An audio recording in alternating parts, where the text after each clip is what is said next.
Le jeu que vous venez de voir, c'est un jeu classique, ça s'appelle le jeu de Pong. Vous avez constaté qu'à chaque fois que la balle jaune rebondit sur la raquette, on gagne un point. Et à chaque fois que le ballon de foot entre en contact avec la raquette, le score repasse à zéro. Quand on joue à un jeu, le score n'a jamais la même valeur, selon les événements qui se produisent dans le jeu. Le score ne cesse de changer, le score ne cesse de varier. On dit que le score est une variable.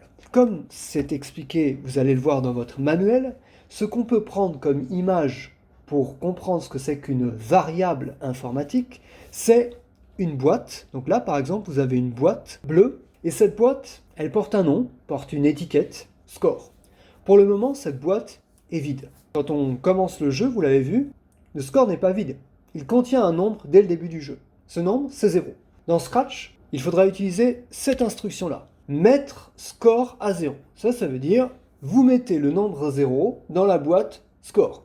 Voilà ce qui se produit. Si la balle jaune entre en contact avec la raquette, qu'est-ce que doit faire score? Augmenter de 1. On va donc donner l'instruction ajouter 1 à score. Actuellement, score vaut 0, on lui ajoute 1, donc maintenant score vaut 1. Score varie. Maintenant, la raquette rencontre de nouveau la balle jaune, on ajoute de nouveau 1 à score. Score valait 1, on lui ajoute 1, il vaut donc 2. La balle entre de nouveau en contact avec la raquette, etc. Maintenant, la raquette entre en contact avec le ballon de foot. Qu'est-ce qui doit se passer? Score doit de nouveau valoir 0. Remettre 0 dans la boîte score. Mettre score à 0. Et là, de nouveau, la raquette entre en contact avec la balle jaune, on ajoute 1 à score, etc.